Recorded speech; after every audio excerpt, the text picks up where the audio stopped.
You clean up your meals. You stop buying the snacks that used to disappear at night. You start walking after dinner. Then, one morning, you stand in front of the mirror, turn sideways, and the same area is still there.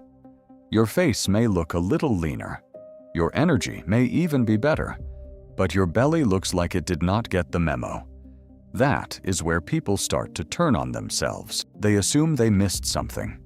They assume they were not strict enough, not disciplined enough, not consistent enough. But stubborn belly fat does not always mean you are failing. Sometimes it means your body is still reading, a reason to protect that storage. And that is where this gets more interesting, because this may not be just a diet problem, it may be a signal problem, a storage problem, a fuel routing problem. And one part of that story, in some people, may be the liver, not because the liver explains everything, it does not, but because it sits in the middle of how your body handles incoming fuel, stress load, and fat distribution, which means you can be doing several things right and still be repeating the exact pattern that tells your body to hold on. So the real question is not, what else do I cut? It is, what signal is keeping this pattern alive? And the three shifts that matter here are probably not the ones you have been told to focus on.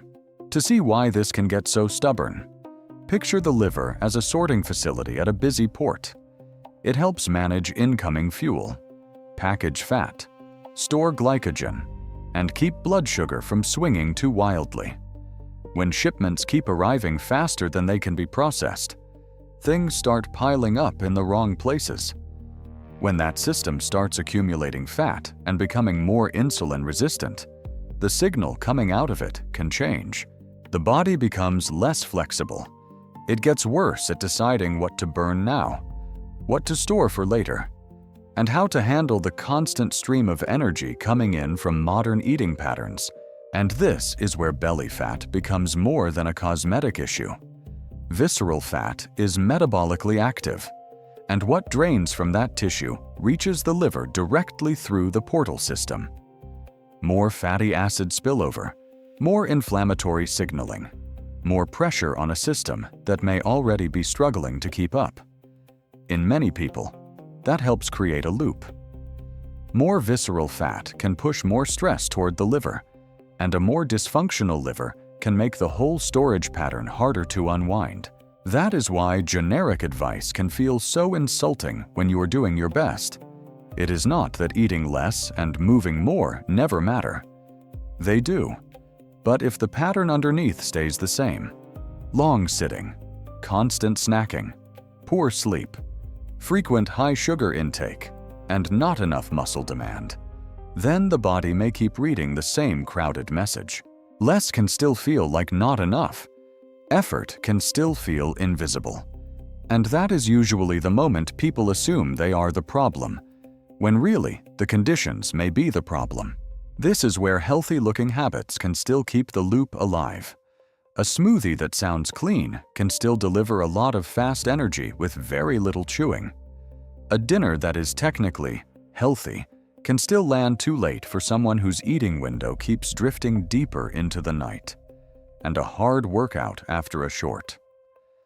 Stressful night can still ask more from a body that is already less insulin sensitive than it should be.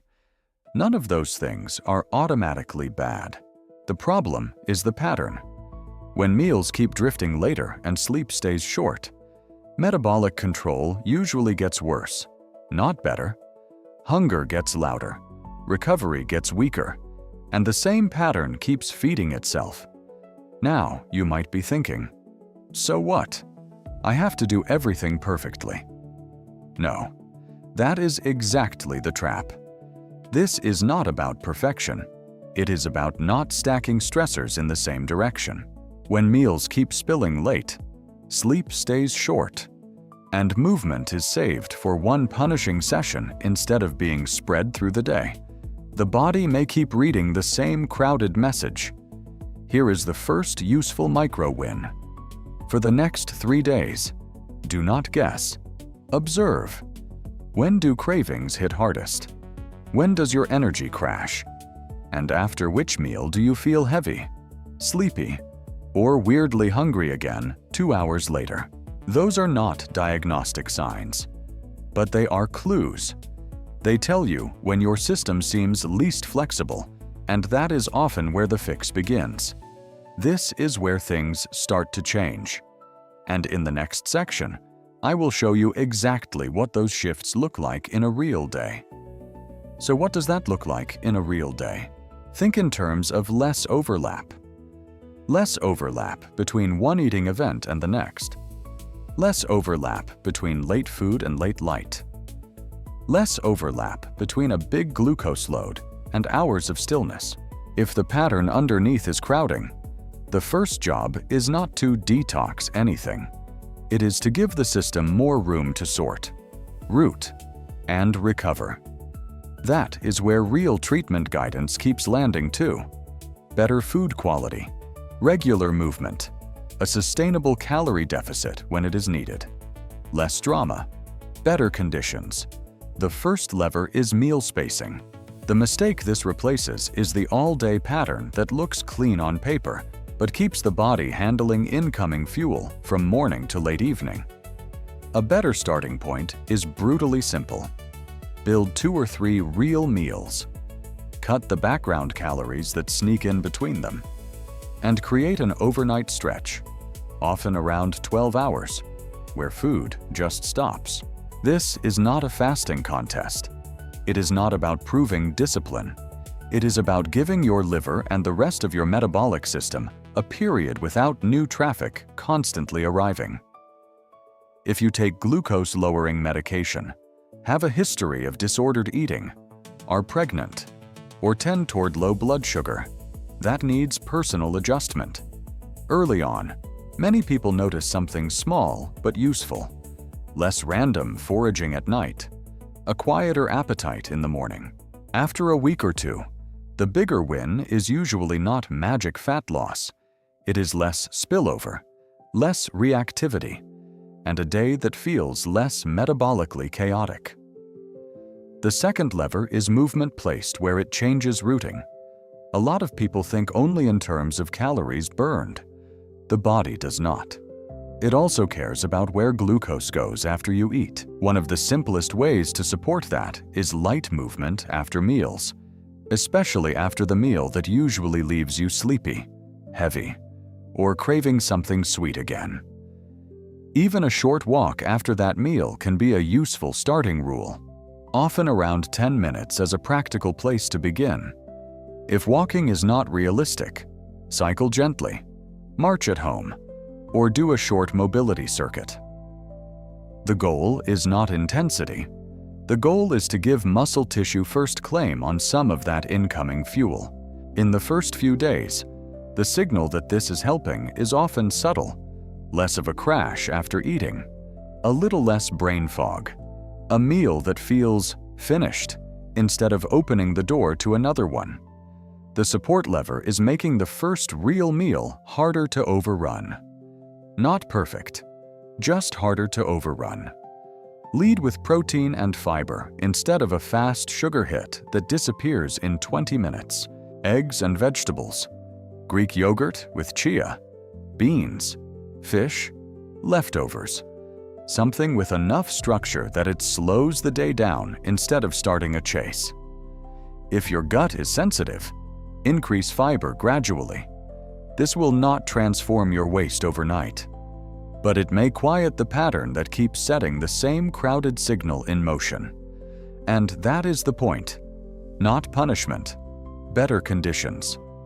One important caution: belly fat that stays stuck does not automatically mean you have fatty liver. MASLD is often silent, and doctors do not diagnose it by looking at your waistline alone.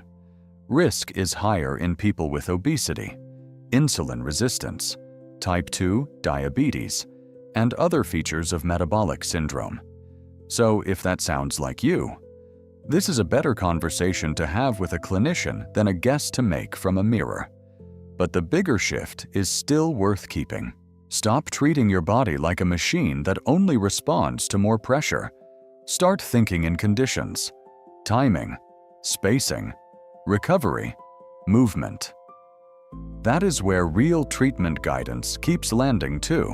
When doctors talk about improving fatty liver, they keep coming back to regular physical activity, better food quality, and gradual weight loss when it is appropriate.